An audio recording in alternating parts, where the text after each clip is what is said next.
Hello and welcome back.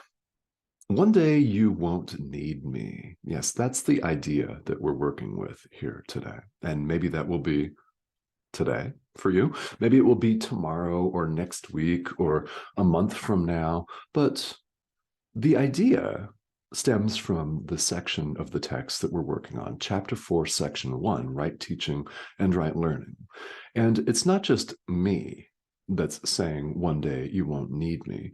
Jesus is saying the same thing, and any teacher would, in fact, say the same thing. In fact, the mark of a good teacher is transmitting all of his or her learning so that the student no longer needs him, so that the teacher is rendered unnecessary. Yes, that is a beautiful thing. And Jesus is saying the same thing here in A Course in Miracles. Really, that's the idea, is that we all learn and learn to the point where there's no more learning. And along the way, we discover that this is an idea that's pervasive in the world. We see it in other contexts as well. And it's highly appropriate here in spirituality. Now, in these couple of paragraphs, paragraphs 5 and 6, there's an important distinction that's worth highlighting, and that's between, again, the ego and spirit. That's the fundamental distinction, isn't it? Spirit simply is, and ego is what we've made up. In truth, it does not exist, yet that's what we're working with here in the world as supposed individuals. I mean, that's what appears in our field of experience across the screen of life, if you want to see it that way. That's what appears to smack us in the face every morning when we get out of bed. Separation and decay and change, constant change, constant. When you love something, it's not going to last. Here in the world, it doesn't last. And if you hate something, take heart, because that's not going to last either. It's like a yo-yo, isn't it? And we have a distinction between the ego and spirit when it comes to teaching. And we have plenty of examples of this in the world where there are ego-centered teachers and there are spirit-centered teachers that aim to make themselves unneeded. The ego-centered teacher is concerned, being ego-centered, of course, is concerned with the effect of his or her ego as the teacher on other egos. In other words, the separation is, in their mind, completely intact. And the concern with the effect of one's individuality on other individuals keeps that separation in place. That's the perception that we're all conditioned with here in the world. Doesn't matter where we're from, doesn't matter what our religious or spiritual background is, that's where we appear to be.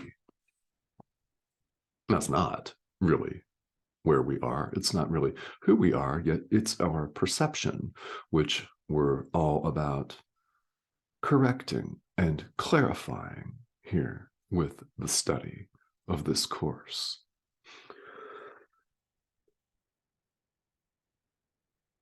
And Jesus comes out and pretty much says, one day we'll no longer need him as a teacher.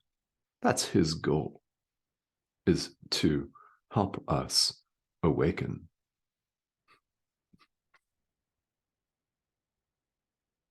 So it's an important distinction because we see a lot of that in the spiritual marketplace, don't we? I like to call it a marketplace, and nothing against a market or a free market or economics or people making money, right? We all do that in the world, and there's nothing against making money in the realm of spirituality.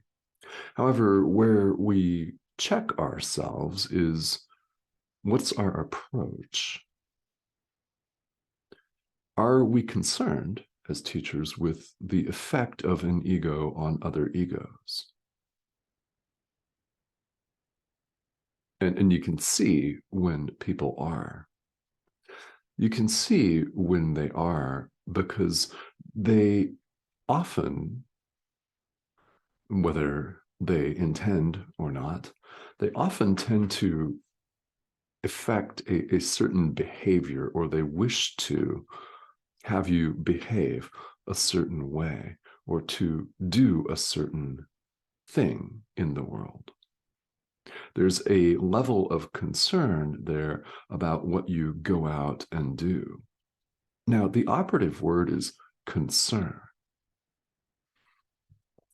With a teacher that's not ego-centered and they're not out to affect other egos with their own ego, that what you see is kind of a disclaimer, to be honest.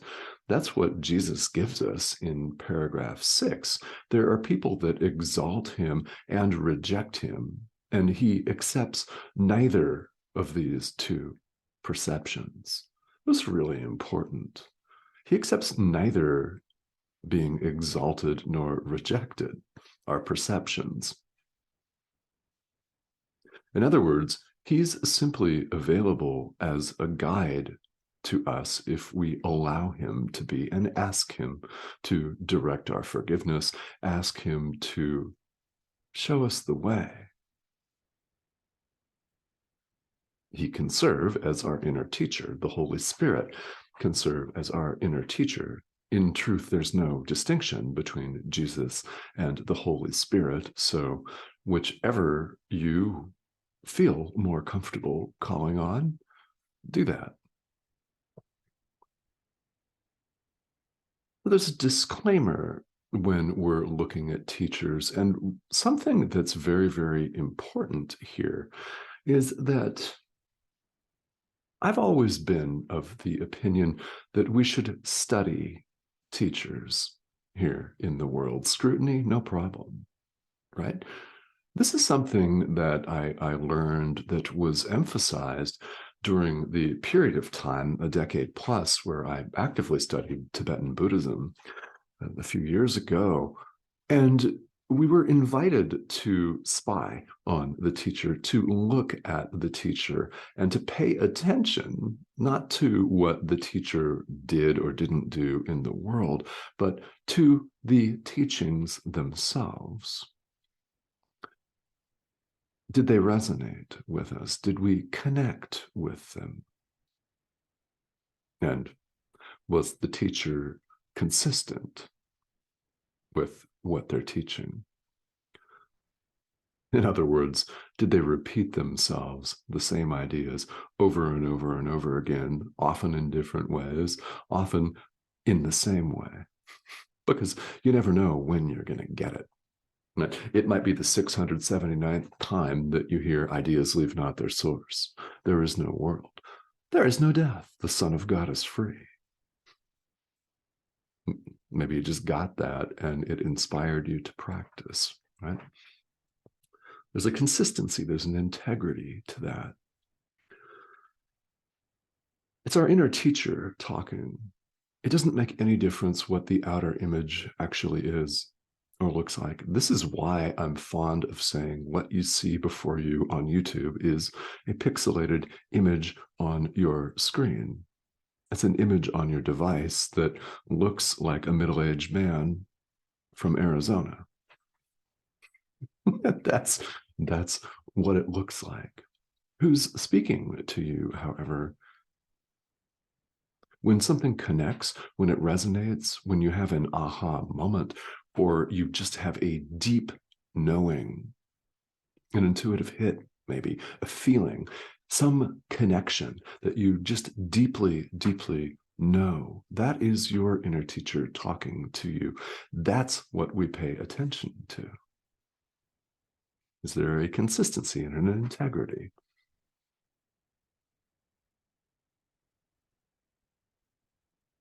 So this is something that Jesus spends a couple of paragraphs on here in the text of A Course in Miracles, just so we're aware of this distinction.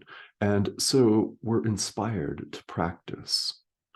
Because as far as he's concerned, the sooner we don't need him as a teacher and a guide, the better. And the more of us that awaken and no longer need a teacher because we know knowledge, the better, right? So it's worth some time and it's worth some consideration. And one day you won't need a spiritual teacher,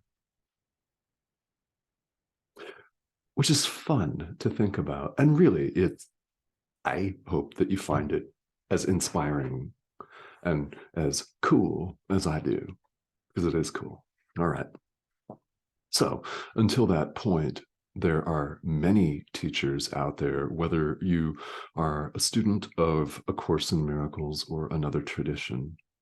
There are teachers out there that are available as guides, and they're here to help, to assist.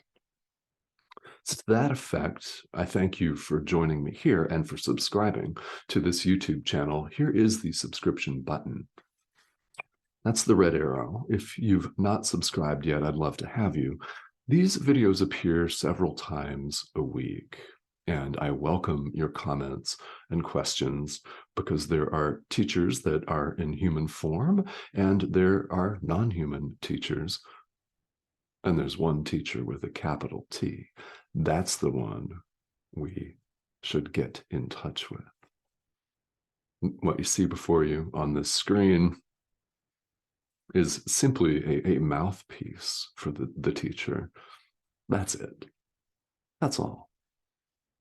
So I could look completely differently. I could have a full head of hair, right? The full outer form could differ tremendously, but it's the content that matters. All right, guys. So thank you, as always, for joining me. I will put here a link to my Patreon page in the comments. That is where the weekly live stream takes place on Saturdays at 12 o'clock Eastern Time. So check that out for details if you would like to participate in some longer discussions of this material. And I thank you, as always, for joining me. And I will talk to you very soon.